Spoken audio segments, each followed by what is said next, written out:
Hello there, I'm going to do a follow-up review today.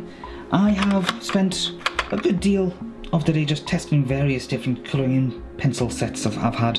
I've bought a few different sets, I've reviewed the different sets as well, but I just thought I'd have a look over this. I've not bothered to put them back in any particular order, because I just want you to see them as they actually are. Here we have the yellow pencil, which as you can see has a pre-broken nib. That's simply because it breaks quite easily.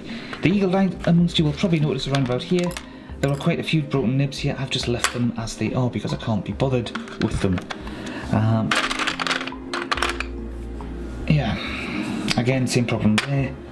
That's one I've just recently sharpened today because I've actually had quite a bit of use of it as well. So that's just, I literally came off sometime in between finishing what I was doing and setting up the camera.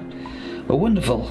I don't have the same problem with the majority of the actual drawing pencils, the 2Bs, the 2Hs, the HP and so on.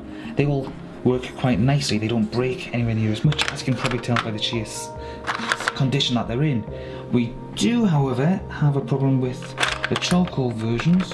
I think this is one here, no that's the B. Yes, here we go. Here's one of the charcoal versions, which is basically being whittled away to nothing. This is the medium. There's also a hard and a soft. I can't find the hard one at the moment, but the hard one has no nib in it whatsoever because that's literally just came out altogether earlier today. The only thing I can assume is that as far as these particular pencils are concerned, the lead or whatever is inside them must already be broken to some degree, which probably explains why they keep breaking so easily. Yeah, all kinds of little issues. The other issue is when you try to open and close this, you'll notice that there's no way to secure the materials inside whatsoever. So, no matter how quick you might be, okay, to actually close the box, when you open it up, everything goes all over the place, just like that. Isn't that a bit of a pain? Pencil sharpener tends to work quite nicely, although it's a fairly standard pencil sharpener. I've seen the same exact make and model in a variety of different packs that you can get.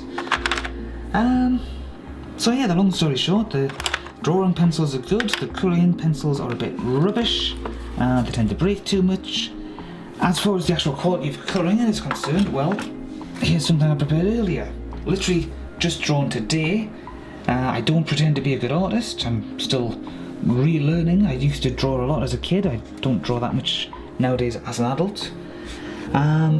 Just a little something I had. I've had this idea in my head for a big window going from floor to ceiling, so I decided to try to draw it. It's not quite how I visualised it, and I must apologise for the atrocious state of that sofa. You can see how well the colouring in has gone to a certain degree. I'm happier with the trees, okay, and the grass and the sky. That seems to have worked quite nicely. The fireplace is atrocious, the colouring in job on the rug is terrible as well. Some things I've just not bothered to colour at all. And I'm going to put that down to two main factors here. One being, of course, what I consider to be the terrible substandard quality of the pencils themselves, and secondly the fact that I am not using proper drawing paper, so to speak. There's lots of different types of drawing paper that you can get that will actually have some effect on the colouring process, but for the time being I'm just using cheap, nasty, very cheap paper that's meant to go into your printer. Okay, this is just basically a great big massive pack of A4, and even when I've actually used that stuff to print it off on my printer, you know, just pictures I found online, screen grabs, that sort of stuff, it doesn't do that good a job. The quality of the paper is so relatively cheap, I think it's just not going to absorb anything the way it should if it was the decent quality paper. But that said, it still doesn't excuse the poor quality of these pencils in general.